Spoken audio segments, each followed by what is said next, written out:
Hey all, welcome to Eagles Canyon Raceway. My name is Faye Hadley. You may recognize me from a couple different shows on Motor Trend. All Girls Garage on Saturday and Sunday mornings, and Motor Mythbusters. But believe it or not, I don't just play a mechanic on TV. Actually, it's my real job. And this is actually my real work uniform that I earned when I got my first job working for Toyota, which was at a Portland area dealership. I started out my career on the express maintenance line. So shout out to all of you that trained me at Broadway Toyota. Heck yeah, y'all are the real MVPs. Because of you, now, it's how I make my living.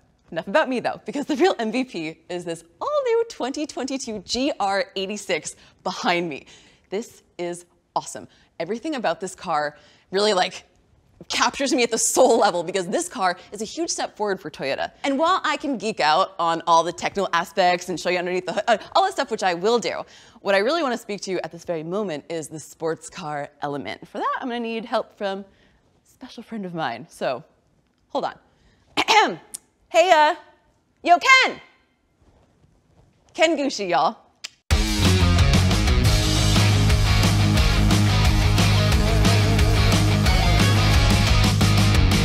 Hey, Ken. Hi. Oh my gosh, welcome. Thank you. So excited that you're here. Excited. You are the absolute perfect person to help me introduce this car for so many reasons. I mean, you have an extensive history with the Toyota brand, Yep.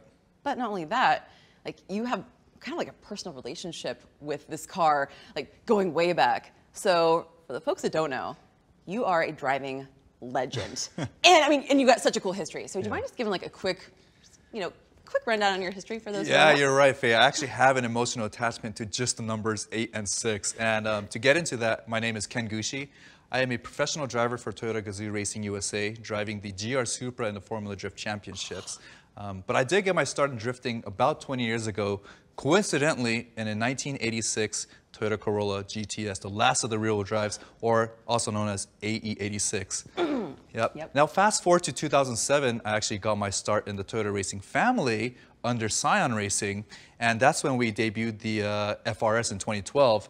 And if you know the FRS, the heritage actually comes from AE86. So just with that car, I felt like I went full circle. So now that I'm standing here, debuting a 2022 GR86, it's just mind-blowing to me. So couldn't be more exciting to be here, and I just really can't wait to show you guys what this car is all about. Oh, absolutely. And you are the perfect person to do it, because you had the history with the original, the AE86, then the FRS, and now this. So with that perspective, I'm just curious, what were your first impressions on this car? What stood out to you the most?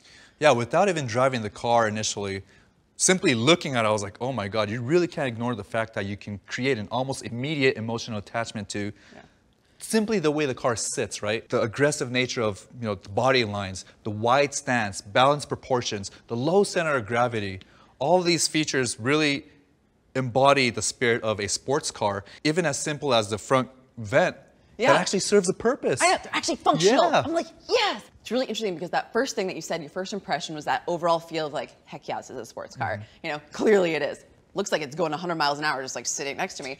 But when you start looking deeper, you realize that everything here serves a purpose. And engineers really thought about everything that went into this car. The functional matrix grille, for example, I don't know if you noticed, but if you look closely, it's not an actual honeycomb pattern, but it actually has a G. Little G, the little G for the GR. I love that. That is so cool. So I don't know, I'm sort of finding these things all over the car. So as a driver, I'm of course talking about the outside. I'm it's so pretty, but was there anything on the interior that stood out to you that were just oh, this is awesome? It's almost natural to really want a cockpit that feels like you're sitting at home. Every function and every feature, all the switches that need to be there at the tip of your fingertips. And you just want something that's efficient, serves a purpose, and is really simple to navigate. And for that, I think they did a great job in upgrading the interior. For one, they didn't miss out on the tech.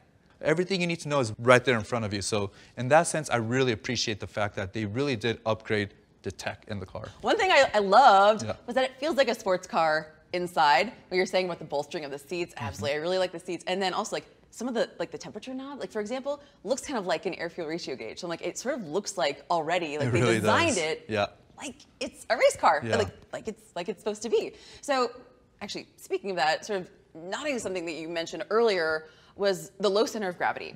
Well, what makes the GR86 so great on the track is that it drives as it was intended to. And it moves really nimble and agile. And you really got to give it up to the engineers because they really took everything into consideration. You know, all the changes are actually pretty small, but they're huge when you add it all up. Yeah. They even went as far as to dropping the license plate on what was originally on the trunk on the previous generation, now to the bottom part of the bumper. So everything adds up in the long run, and that translates to performance on track. We're talking about millimeters and grams here. Yeah. Like it doesn't seem like that much. Do you actually feel those changes, especially from the FRS? You know, Faye, I think it's easier if I just show you on track. How about we go for a spin? Wait, are you serious? Yeah. Like in this car? Right now. On the track? Yeah, you wanna go? Heck yeah, don't ask me twice, come on!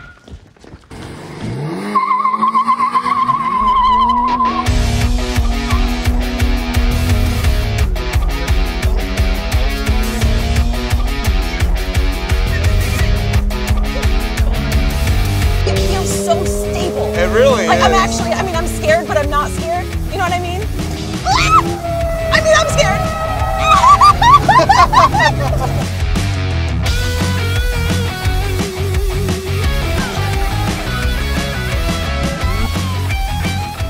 We're getting close to the wall there, Ken, and you're not hitting the brakes yet.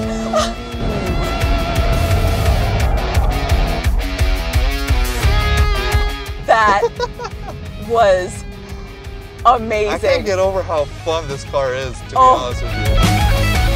So that was insane. That was a I lot wish of fun. there was like some way for me to be able to like bottle up that experience and like share it with all of y'all, but I mean, I'm sorry. It's all for me. But at least what I can do is like help to sort of further explain the power plant. We can sort of like explain what we experience out on the track. So first of all, this brand new GR86 is powered by the 2.4 liter boxer engine, flat 4, horizontally opposed, pistons, and a crankshaft in the middle. That's not something that you normally see on like typical production cars. I mean, every now and then, but it's still sort of like a rarity, right? So how does that help out, like from a driving perspective? Does it? Yeah, it definitely does. Like you mentioned, it's a very unconventional engine design. Most of the time you will see Vs or inlines. Yeah. But this is a horizontally opposed 2.4 liter boxer engine. Yeah. And what that means is that the pistons move on the side of the engine. There's a crankshaft in the middle, like you said. Now, some of the advantages include, by design, naturally, they sit more compact because the pistons are on the other side, which means you can make the engine narrow. And with that, you can actually drop the engine even lower, which translates into lower center of gravity. The second part, or the second advantage, is that the engine sits shorter by design, which means lower center of gravity. I see a theme here. The third advantage is actually, because the pistons are counter-punching each other, that actually provides a smoother acceleration ramp-up, which means a smoother drive overall, and quieter ride as well. So those are the main big 3 advantages to having a horizontally opposed engine. Oh, I didn't even think about that. That's really interesting. And so some of you are probably thinking, wait a second, Faye, hold your horses. The previous generation had that engine too. Yeah, okay, it had a boxer, sure. But there have been some significant upgrades made to this engine. It's bored out, we got more horsepower, 205 horsepower to 228 horsepower. We also went from 156 pound-feet of torque to 184 pound-feet of torque. But what's most interesting is torque curve and RPM stuff, which I'd really like to see. I mean, sitting in the passenger seat, I can't tell the difference in the previous generation and this one. Is it you that made the difference, or is it the car? Maybe. So, you know, can you speak to that a little bit, please? Yeah, you mentioned bore size or increase in bore. You're right. It actually went from 86 millimeters to 94 millimeters in bore size, which translates to the increased torque numbers. The horsepower and torque actually came from other places as well. For example, the engineers redesigned the intake tube and the exhaust chamber so air runs more efficiently, providing more horsepower running through the engine. There's also small differences too. Like, for example, the intake valve diameter is bigger now, and they hollowed out the actual shaft so it runs lighter than the previous generation. Oh my so gosh. small differences everywhere throughout the engine bay, even as far as a lighter valve cover going from aluminum to resin. That reduced vibration and made the overall weight lighter. So there's a lot of things that went into designing this new 2.4 liter engine package. You mentioned RPM and torque ramp up. Yeah. It's very important. So first of all, let's describe what the difference is between horsepower and torque. Horsepower comes into play, for example, let's say you're on the highway, you come across a slower vehicle in front of you and you want to pass them up, right? Yeah. So horsepower, you get on the accelerator, vroom, vroom, RPM goes up, pass them up, you're already at speed, mission accomplished. Torque is a whole different playing field. Torque comes into play when you're, let's say, from a dig, right? You're at a stoplight, someone's trying to race you next to you, or you're just trying to rush home. It's actually the torque you feel first before you get up to speed. Another place where it comes into play is, perfect example, we're at the racetrack. Yeah. There are some corners where you want to stay in gear, but then because you fall off the power band, you have to downshift to get back into the power band. But if your peak torque comes earlier, you can actually stay in that said gear and accelerate out of the corner smoothly without missing any time on a shift loss. Right. Oh my gosh. So it actually makes you faster in multiple ways. It does, yeah. Wow. It all adds to performance on track. So once again, like all these little things put together, and we get like the whole package. Another thing that I noticed you mentioning while we were out in the track was like how the car went exactly where you wanted it to go. So not only did it have power in the right places, torque in the right places, but it also like drove perfectly, like the way you described it. I was like, oh my gosh. I really felt that sitting in the car. Like I felt that low center of gravity. I felt very comfortable. I felt like the car was very like structurally sound. And there were some suspension upgrades. There were some stiffness upgrades.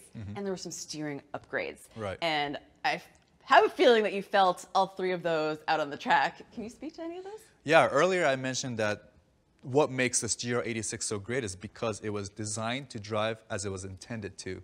And part of that comes with, like you said, the suspension upgrades, the upgraded EPS system or electronic power steering system, and they even went as far as to increasing the stiffness of the bushings that tie in the steering rack to the crossmember. So all that adds to a sharper steering feel.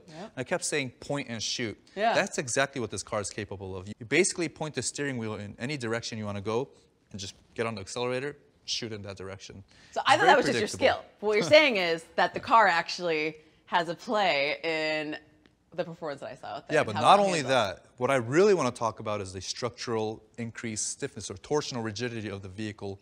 And they actually added diagonal bars that tie in the front crossmember to the frame, thus improving the structural rigidity of the vehicle.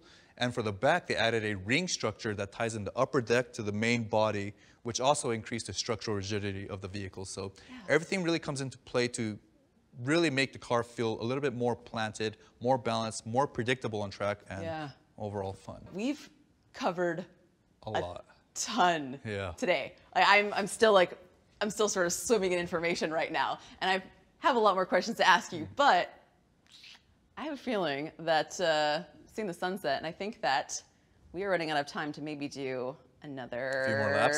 Maybe. So should we send them back? Yeah, I think we're gonna toss it back to y'all. Have fun.